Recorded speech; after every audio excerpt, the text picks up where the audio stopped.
All right, so today we're going to be talking about knives for police and security work. It's a topic that's come up an awful lot in the past. People have asked me to cover this, and I've kind of put it off because it's a very expansive topic. But we're going to break down the different types of knives that are used for the different types of police and security work, and some of the considerations that you have to take into account before you make a decision about what type of knife you're going to use for work and exactly how you're going to be able to use it. Stick around. Where are you going? Get out of the way! Now, I apologize to all the regular followers. This is far from an extensive collection of my knives. Some of these you've seen before, some of them you haven't. But I'm going to use these as representative examples of the types of things that people use for police work and for security work and for the various types of police and security work. So when I think about knives, I think about them in three basic categories. The first category is something that is an everyday carry knife, something to just do normal everyday tasks with, opening packages, picking your nails, cutting rope or string, building stuff, normal everyday tasks. In that category, of course, we also think about multi-tools. So that's one category that we look at. The other category is the strictly tactical knife, something that is no use other than some sort of tactical application for use against people, a social knife. And finally, knives that can flex between those two different jobs. Now, before we get too deep here, I want to take a realistic look at the type of pocket knife that most guys are carrying out on the street. This is what I see people using the most, whether they're a security guard, a police officer, they're on a SWAT team, whatever. The vast majority of cops and security guards are not knife people. They're not knife guys. They're not into steel types. Most of them don't even know how to sharpen knives, which is how I came upon this one. A friend of mine asked me if I could sharpen this knife, and the blade was so beyond repair that it really didn't make sense to sharpen it for him, and I ended up giving him a pocket knife out of my stash. So we're going to take a really good, close look at what is left of this knife. That's the edge. Yeah, what do you think of that? That's a high quality Smith & Wesson, cheapest thing you could possibly find at a gas station. When he bought it, ooh, steel liners and probably the thinnest blade humanly possible. Here, I'll take a look at this blade up against, say, the blade of my CRKT here. You can see pretty big difference in thickness there. You kind of see, compared to my hands, the size of this knife. It's not exactly an enormous thing. It's made for everyday cutting tasks. A lot of guys use the half serrade, which I really don't enjoy very much, because it allows them to do little fine tasks with this edge and be able to cut any type of string or anything with that edge. This is what I see most guys carrying. And it's cheap, and a lot of cops are cheap. A lot of people are cheap. The reality of the situation is that most people are going to buy something cheap that they can get away with for as long as they possibly can. But when we're going to move out of that cheapest possible thing category and move up a little bit into a tool that we can use that's more applicable for our job, there's different categories and different things that we have to look at. So I'm going to start off looking at this knife that was my friend's and this knife that I just kind of have in stock here. We're going to talk about what makes a good, just normal EDC knife, something that you would use for your daily tasks, opening packages, stuff like that. I actually prefer, for that purpose, a straight edge because it allows me to sharpen the knife pretty easy, and I prefer something that is really easy to sharpen. I get a lot of crap for this when I make videos because lots of knife guys get really upset by someone who would carry something that's, $40 or less, that's made of a cheap steel and doesn't have any cool serrations or jimping or crazy stuff like that. But this is what works exceptionally well for me off duty. Now, when I'm on duty, it is a different story. I don't carry this type of knife when I'm on duty because I want something that can flex into a tactical role if it has to. And when we think about doing that, we have to temper that with the idea that we're not really likely to stab anybody at work. In fact, I don't know anyone who has ever used their knife. Here's the knife that I use at work. I don't know anyone that's ever used a knife to stab an offender. Between guns and backup guns, it would have to get to a pretty extreme situation before I went to my, CRKT Thunderbolt 2 here. Now, this is a slightly larger knife. If you had to, you could use it to defend yourself. It wouldn't be terrible to use. It's got a nice tattoo point on it, so it could stab into something if you really had to. But it's small enough and light enough, and it's a folder, and it clips. It's convenient to carry in the pocket, and so even though it's a nice stout knife that could work in a defensive application, it's not so large and unwieldy and specialized that it won't work for my everyday tasks. So this is what I carry as just my pocket knife. Now, I also, if you've seen my duty belt video, you know that I also carry a multi-tool. This is my Leatherman Wave. I've got a couple other multi-tools. I also really like Gerber multi-tools with the out-the-front plier jaws. I really like those for camping because I find that when I'm camping, I end up only having one hand to do things with more often than when I'm at work. When I'm at work, it's more important that I have the blades facing out, like I get on a bunch of the modern Leatherman tools where I can get a blade out and be able to use just that blade without having to open the tool. I like this because it allows me to have not just the straight Tonto edge that I like for everyday tasks and in case I might need a knife for some sort of tactical purpose in the extra extreme case that I should run out of ammo and my backup gun doesn't work or some crazy stuff like that. But it also allows me to have this nice sheep's foot blade that's serrated if I have to cut a seatbelt, and to have a whole bunch of other tools for being able to cut metal, and to have a small straight bladed knife that I can keep extra sharp for little tiny tasks in case my larger blade starts getting dull and I haven't had time to sharpen it. It also comes in really handy having a multi-tool because I am driving around a car all day and I have to be able to repair things on the car, even if it's just as simple as a screw coming out of the holder for the microphone on the dashboard. Being able to just screw it back in right there without having to go find a screwdriver at the station is a big plus. Now, when we start veering more toward tactical applications, I have here is my Spyderco police model that I've had for long before I was a police officer. This is actually the knife that I carried as a security guard, and the reason that I carried this when I was an unarmed security guard was that this was about as close as I could get to having something that was a weapon with still having enough leverage with my boss to say, well, no, it's a pocket knife, it folds, it's big, but it's not too big, and yeah, the serrations are nice. They're nice for cutting packaging open and stuff. It makes it a lot easier. They don't dull as much. And look, well, no, boss, it's pretty thin. It's easy to carry in my pocket. It does have kind of a tactical appeal to it, but it isn't so crazy tactical that people see you pull it out and assume that you're going to stab someone with it.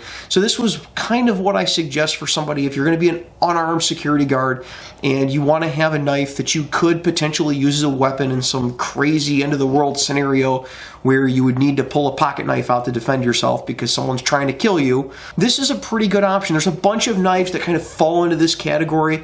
You get them from all sorts of companies, and when I started off as an unarmed security guard, we had the Spyderco Delica and the Spyderco Endura. In fact, I had those when I was a Boy Scout.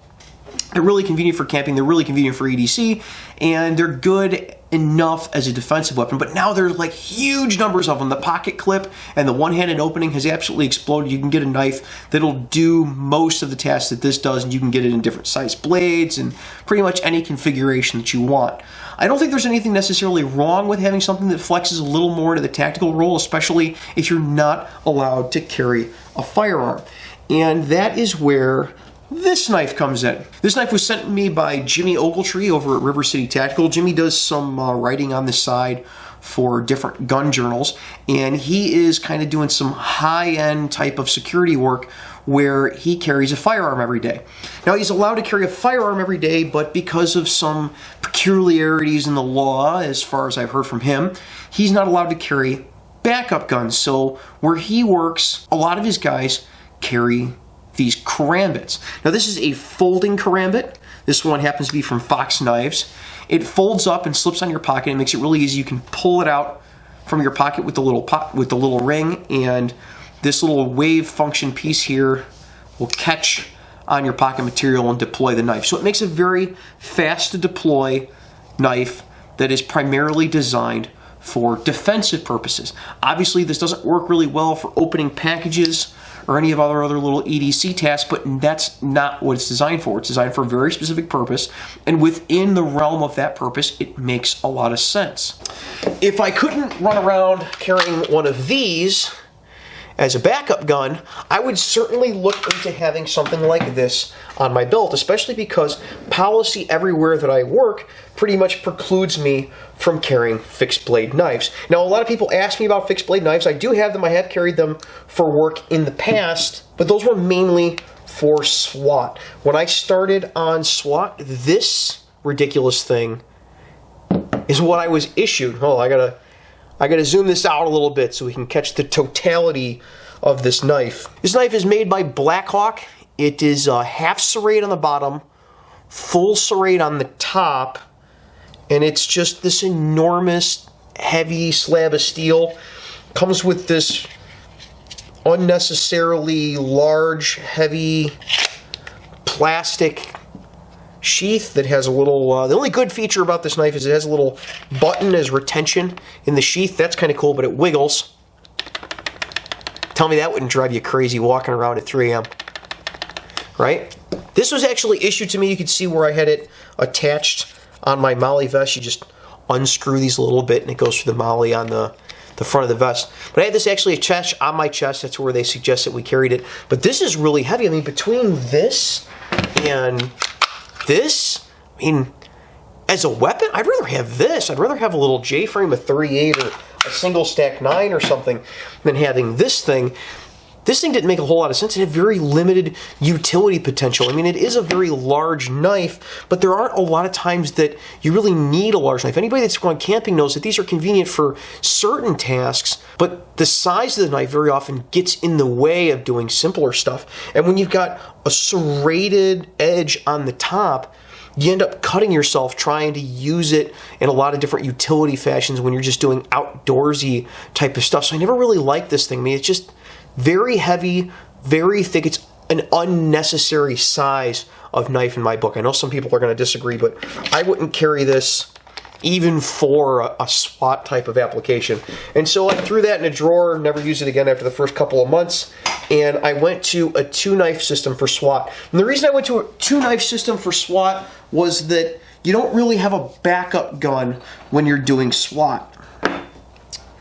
When you're doing SWAT, you're carrying a whole lot of gear. And I know some guys are just better men than I and can manage to carry all of that gear and 3 backup guns and hand grenades and a rocket launcher and all sorts of other stuff they say they carry on the internet that they really don't in real life. But I'm kind of small and I'm kind of limited in what I'm willing to carry around. So between carrying an AR-15 and flashbang and 120 spare rounds for the AR, and my Glock 35 with a light on it, and 3 spare mags for that, and water, and a med kit, and all sorts of other crap, and 2 rifle plates, and you got knee pads on, and a helmet, and a gas mask. It ends up being an incredible amount of stuff. And so what I figured out was that for the weight of this one knife that didn't work particularly well for anything, I could carry these 2 knives. This is the knife, you've seen it before on my summer EDC video, and I think my winter EDC video too. It's just my little Team Primos. It's a nothing special knife. I got it on sales. I got it on sale for $10. It ended up being $30 or $40 before they were put on sale and put on clearance. I just happened to get a good deal on it. And then this little Benchmade dagger. These 2 knives together weigh less than this one knife, and they're each individually a lot more useful.